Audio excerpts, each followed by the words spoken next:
ज़िंदगी दरवाज़े पर खड़ी है पर दरवाज़े पर कड़ी है। आजकल रुकते नहीं एक जगह तुम, इतनी कहाँ की हड़बड़ी है। ये वो किस्सा है जो अब मेरा हिस्सा है। ये वो किस्सा है जो अब मेरा हिस्सा है। मैं थोड़ा ज़िद्दी किस्म का इंसान हूँ। एक बार जो हाँ कर दी तो हाँ, और जो ना कर दी तो ना। और इस ज़िद ने बचपन में मुझे बहुत मार खिलवाई है। लगभग घर के सारे लोग मुझसे परेशान ही रहते थे। माँ तो इस हद तक कि या तो हर दूसरे दिन मुझे झाड़ू से कूटती या बातें करना बंद कर देती थी। तो मैं भी थोड़ा चिढ़ा चिढ़ा सा रहता था। इन सब रंजिशों के बीच जो चुपचाप मेरे साथ खड़ा रहता था और है भी, वो है मेरे पापा। हाथ उठाना तो बहुत दूर की बात, मुझे तो ये तक नहीं याद कि आखिरी बार उन्होंने मुझसे ऊंची आवाज़ में बात कब की थी। हूबहू मेरी तरह दिखते हैं वो। जी हाँ, हूबहू मेरी तरह दिखते हैं वो, क्योंकि पापा हमेशा कहते हैं कि जितना मैं उनसे सीखता हूँ उतना ही वो भी मुझसे सीखते हैं। बाप बेटे के रिश्ते से पहले हमारे बीच दोस्ती का रिश्ता है। जैसे दो दोस्त आंखों ही आंखों में बिना कुछ कहे एक दूसरे की हालात समझ लेते हैं ना। बिल्कुल वैसे ही। और तो और मुझे कभी किसी चीज़ के लिए मना नहीं करते। कभी भी मैं उनसे कुछ भी बोलता, कहीं जाने के लिए कहता, कुछ करने के लिए पूछता हूँ, तो बस वो एक ही बात कहते हैं कि बेटा, अगर तुम्हें गलत नहीं लग रहा है तो करो। और ना जाने कैसे ही हर बार उनके इस बात के बाद मुझे ना जाने कैसे ही सही और गलत के बीच का अंतर पता चल जाता। और अगर कभी गलती से कोई भूल हो भी जाती तो पापा तो हमेशा साथ हैं ही। तो ये बात तब की है जब मैं क्लास 5th में था। ठीक 1 तारीख को पापा की तनख्वाह आती और महीने के पहले संडे की शाम पापा और मैं हमेशा साथ मिलकर राशन लेने जाते। एक पुरानी सी साइकिल के हैंडल पर 2 झोले बांधकर महीने भर की खुशियाँ लेकर आते।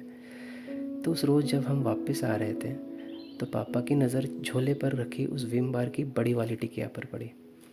पापा ने मुझे रोका और कहा कि हिसाब वाला खाता देना। कुछ देर उन्होंने उस हिसाब वाले खाते में उस दिन का हिसाब देखा और पड़ताल करते हुए बोले कि यार, इसने तो छोटी टिकिया का दाम जोड़कर बड़ी वाली टिकिया दे दी है। चलो कोई बात नहीं, तुम यहाँ इंतज़ार करो, मैं अभी इसे बदलवा कर आता हूँ। तो मैं फट से बोल पड़ा कि यार पापा, ये क्या कर रहे हो, छोड़ दो ना, अभी कहाँ इतनी दूर वापस जाओगे। तो पापा एक पल को रुके, जरा सा मुस्कुराए और उस टिकिया को हाथ में लेते हुए बोले, बेटा, ये मुझे गलत लग रहा है तो मैं ये नहीं करूँगा। मैं वहाँ उनका इंतज़ार करने लगा। कुछ 5-10 मिनट बाद उस टिकिया को बदलवा कर एक छोटी टिकिया लेकर आए और हम घर की ओर चलने लगे। रास्ते में पापा ने एक हाथ से साइकिल को संभाला और दूसरा हाथ मेरे कंधे पर रखते हुए बोले, बेटा, ईमानदारी किसी और से नहीं की जाती, ईमानदारी खुद से की जाती है। ईमानदारी हर उस चीज़ में होनी चाहिए जिसे आप सच्चे दिल से करते हो।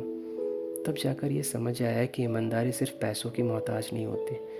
उस दिन से हर सुबह एक बस्ता उठाए आंखों में सपने लिए बस इसी उम्मीद से घर से निकलता हूँ कि अगर किसी दिन ज़िद छोड़ देता हूँ या ज़िंदगी में कभी किसी मोड़ पर पहुँचकर हार कर थक कर बैठ जाता हूँ, तो इस बात की राहत हमेशा रहेगी कि ईमानदारी से सपने देखे थे और उतनी ही ईमानदारी से उस सपने को पूरा करने की कोशिश भी की थी।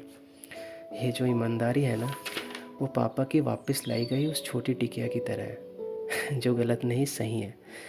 सपनों के लिए जोश, जज्बा, जुनून, हौसला, हिम्मत, ये सब बहुत ज़रूरी है।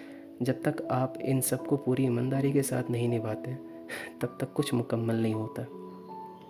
तो ईमानदार बनो, दुनिया से नहीं, खुद से, अपने सपनों से। Thank you.